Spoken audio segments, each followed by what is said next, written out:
Among Alice's things was a book, The Creator's Dilemma, by a Dr. Emil Hartmann. Seeing the book brought back my fight with Alice.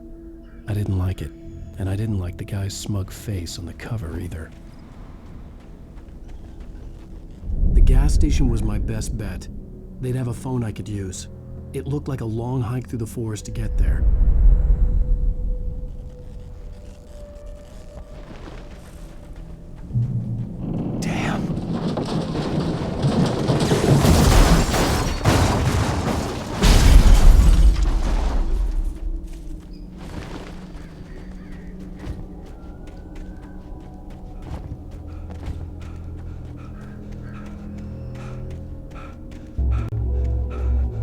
Hello?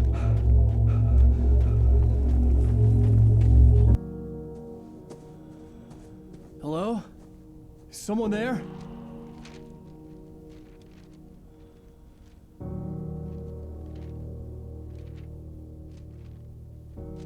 The loose sheets of paper were pages from a manuscript entitled Departure.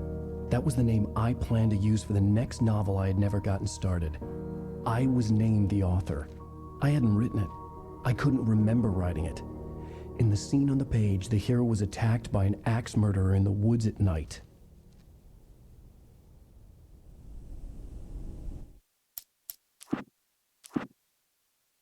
Departure by Alan Wake. The man turned to face me. His face was covered in shadows. It was hard to make him out in the darkness of the forest that surrounded us, but the axe he lifted was plain to see. It glistened with the blood of his victim. He grinned madly.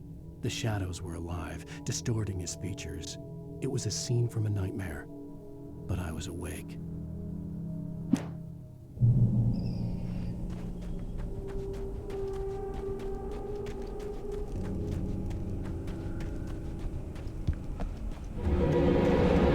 Anybody there? Please, I've been in an accident.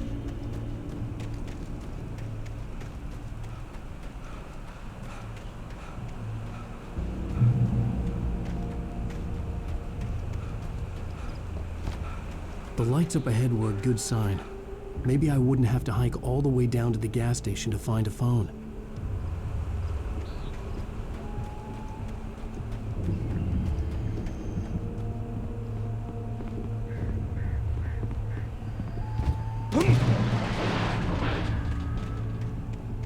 Anybody there? Please. Hey! Hey, you! Phil! There's been an accident. I need help. Listen, Deposit. I need to... Premium cabins for rent in Oh, hell. Carl Stucky. Pleased To meet you. Non-refundable reservation deposit required. Fair and square. Fair and where Carl Stucky. Pleased to meet you. Premium The Taken stood before me. It was impossible to focus on it, as if it stood in a blind spot caused by a brain tumor and eye disease. It was bleeding shadows like ink underwater, like a cloud of blood from a shark bite. I was terrified. I squeezed the flashlight like my life depended on it, willing it to stop coming any closer. Suddenly something gave, and the light seemed to shine brighter.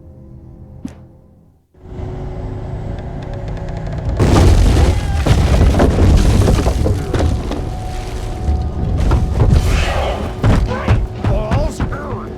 You to arrive. You lose. Shit!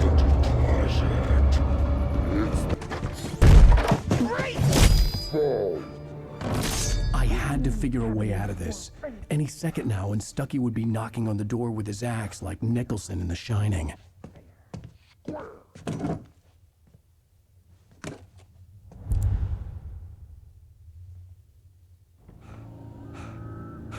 During your trying,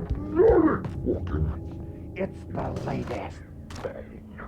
Incontestably proven health benefits, let you kill two birds with one Stone!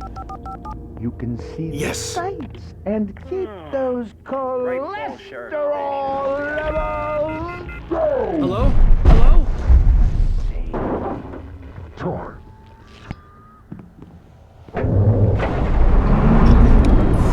This is bad.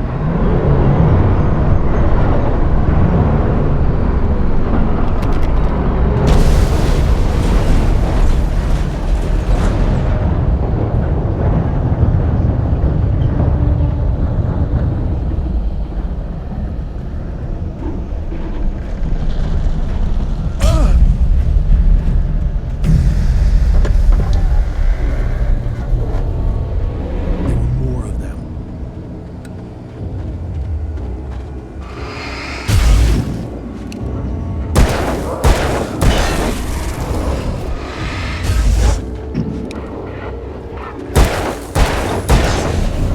My head pounded with the concussion. I'd never fired a gun outside a shooting range, and now I just killed someone. Or something. There were no bodies. They just disappeared. If I was dreaming, it felt real enough to make me sick.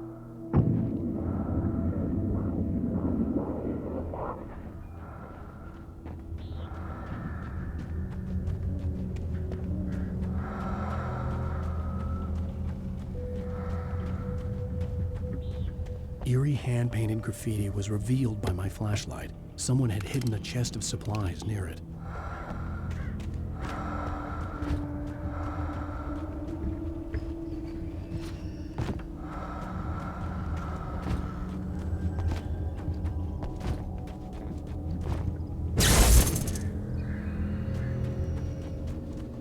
The dark forest was the last place I wanted to go, but I had no choice. I had to get to the gas station.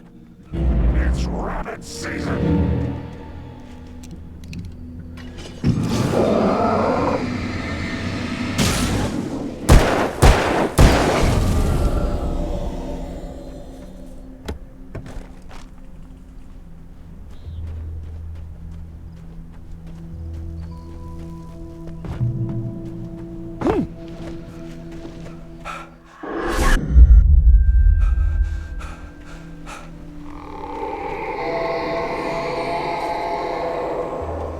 What the hell was that?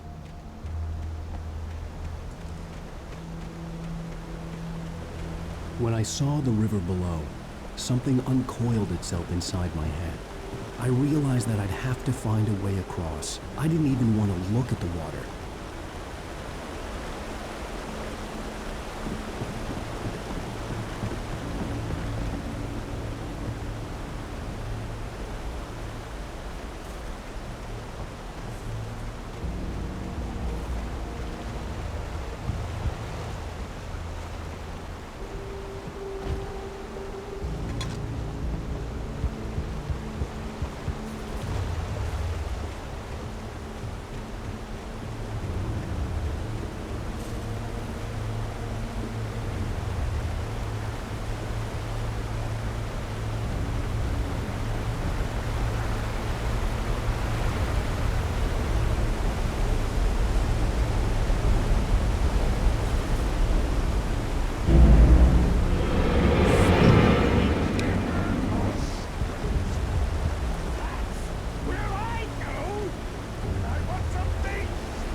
Stucky was still out there, in the dark, stalking me.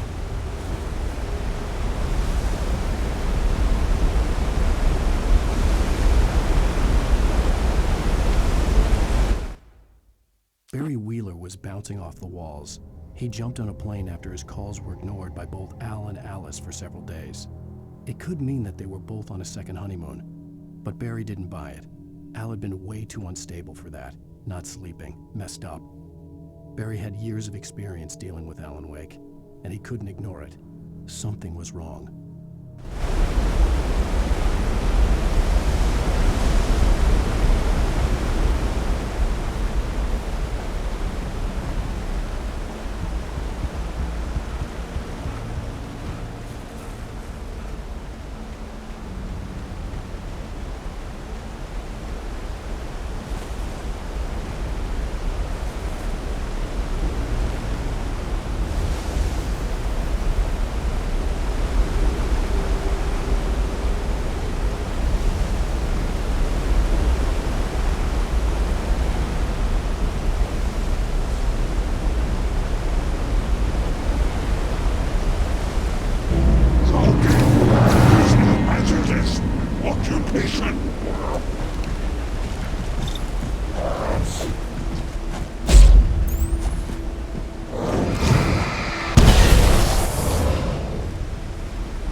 The staircase was broken. I had to make my way up some other way.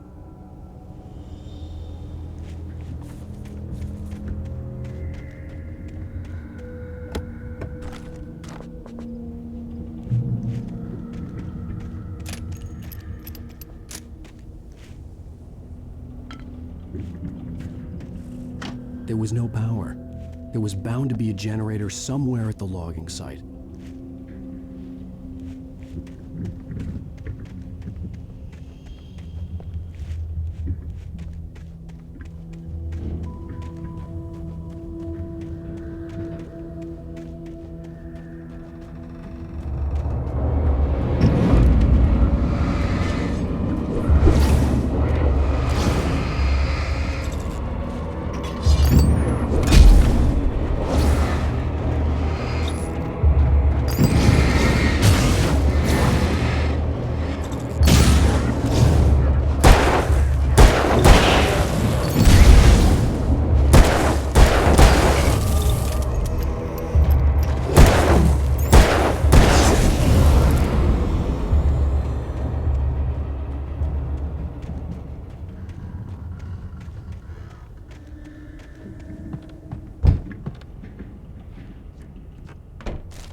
I heard them before I saw them, swooping down from the sky and screeching as they came.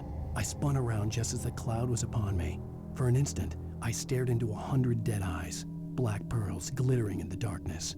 I raised the flashlight and the swarm exploded like fireworks. Feathers burned, turned into ash.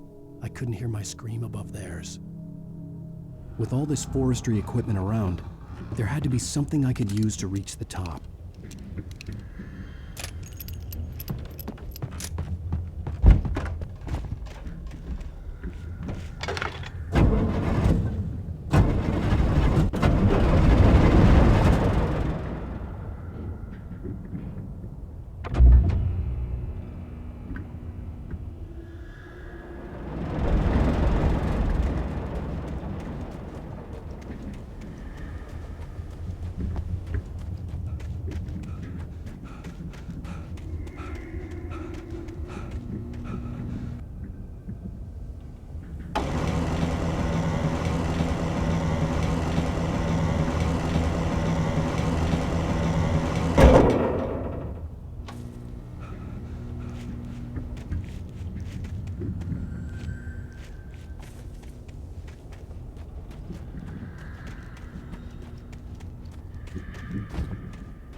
I was just outside for a breath of fresh air, and what a night. I know most of you are probably in your beds by now, but if you're still up and around, take a moment. Step outside for a spell and breathe in deep. The weather is absolutely still. The sky is crystal clear. It's like the forest is quietly breathing along with you. As you listeners know, I'm a night owl, and it's on nights like this I wish I wasn't cooped up in the studio. Makes an old man like me wish I could just roam wild. But here I am, and it would keep you company all night long if I weren't. It looks like I'm not the only one staying up late. Caller, you're on the air. Hey, Pat, it's Maurice Horton. Hello, Maurice. What are you up to? Well, I was just taking Toby on his walkies. Oh, isn't it beautiful out there? Sure, but Pat, the reason I called is that Toby heard something rustling in the undergrowth and took off after it, and I couldn't find him. Probably a rabbit. Sure. Toby loves rabbits. Well, sure. Anyway, I figured that, if anyone runs into Toby, they could grab him. My number's on his collar. And Toby's a friendly dog? Oh, Toby loves people. Usually he comes back, but we were pretty far from home, and it sounds like he went pretty wild there. Great dog, but he's just too dumb for his own good. Well, Maurice, it's out there now. Hope Toby comes home soon. Yeah, thanks, Pat. You have a good night now.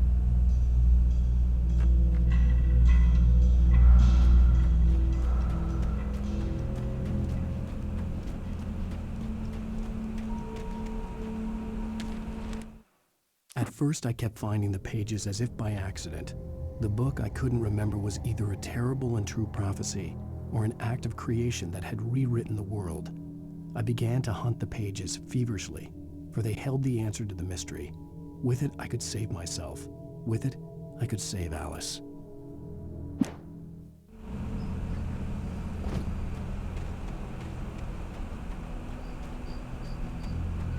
The gas station was closer now, its light welcoming in the darkness. Paul makes the best Dogs in the state. belly burster is the best with no Contest. Monster dog. is second best. The famous dog is Third.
I stepped into the gas station's garage. It was dark and quiet. The place was a mess. It looked like someone trashed the place or that there'd been some kind of fight. Light spilled into the room through an open door at the back, and I made my way toward it. Without any warning, I was blinded by a bright light. An old portable TV on the shelf had come alive by itself. Impossibly, I could see myself on the screen, talking like a madman.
The cabin on Cauldron Lake?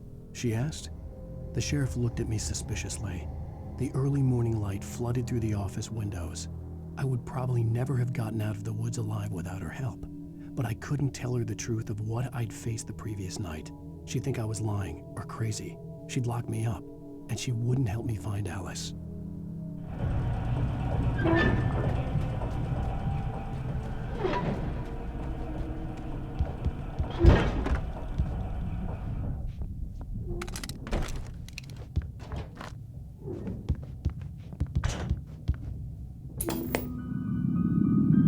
Science.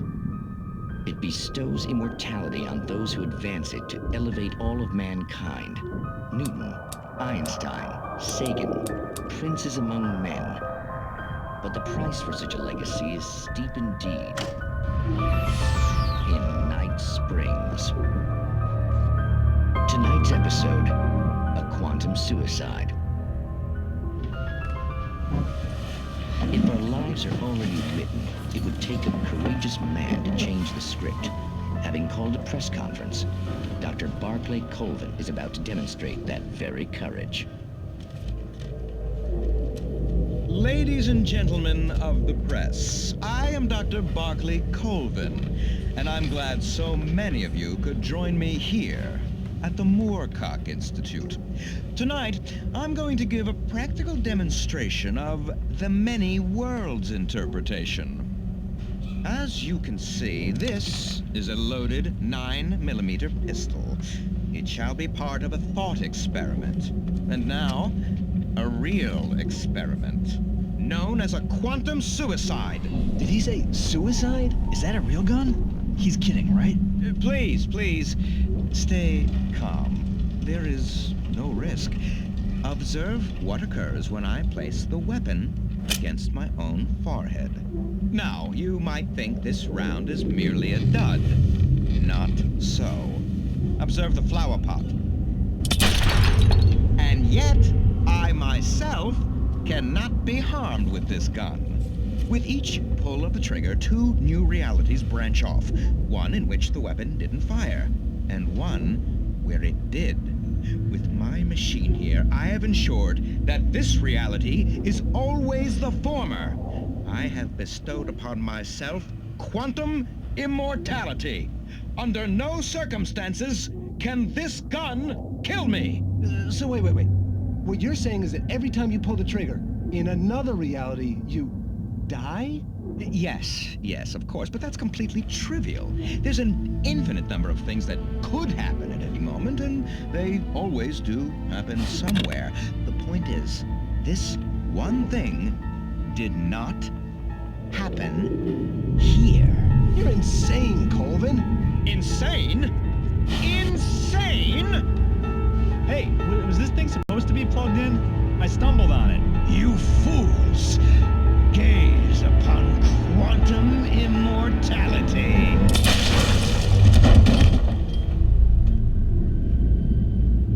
Poor Dr. Colvin, felled by his own hubris or the ignorance of the masses. Perhaps he should have left the crate unopened, the decaying atom unobserved. Curiosity often kills the cat. In Night Springs.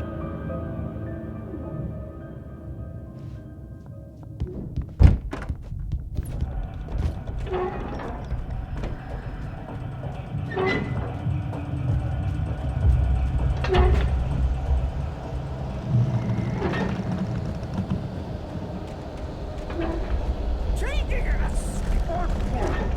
Your vehicle is not as simple and, as you might think, it can be Dangerous! It requires patience! Oh no! Even with this, the engine takes tools! Easy and fatal! Count your this place! I need the engine!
Stucky's body vanished, leaving behind only a lifetime of nightmares to come, assuming I'd reached the lights of the gas station alive. I recognized the parade float I had seen in Bright Falls when I first arrived with Alice.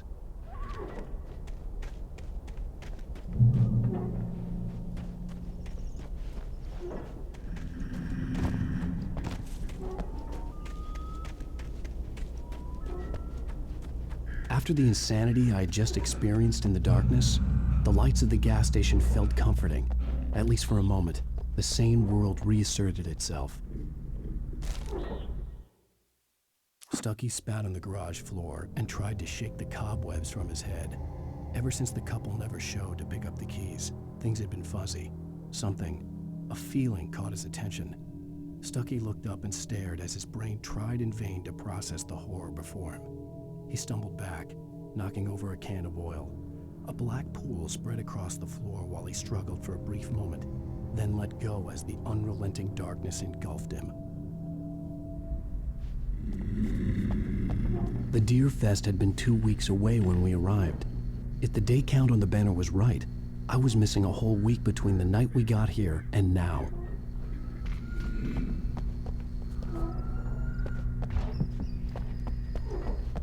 The garage was a mess. It looked like someone had trashed the place, or that there'd been some kind of fight. I'll keep writing. Outside, there's only darkness.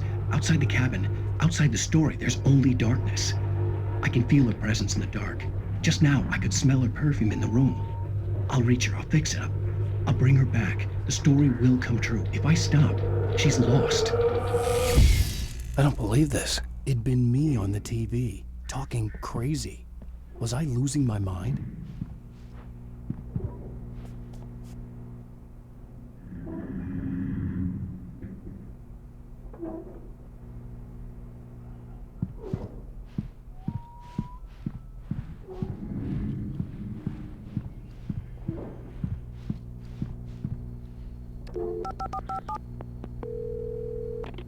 Great Ball Sheriff Station.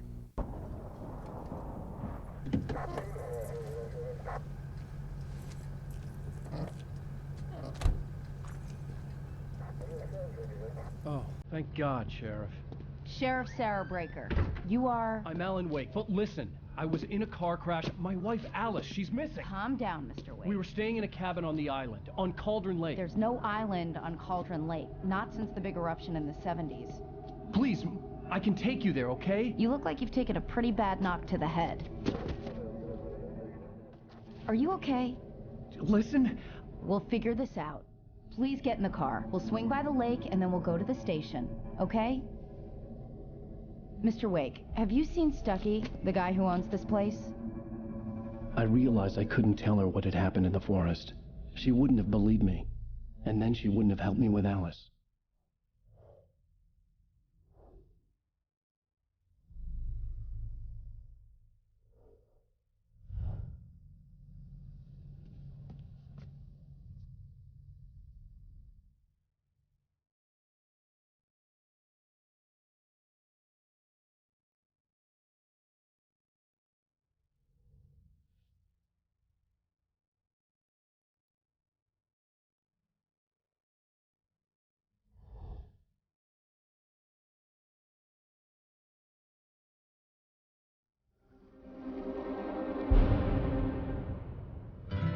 A candy-colored clown they call the Sandman tiptoes to my room every night, and just to sprinkle stardust and to whisper, go to sleep, everything is all right.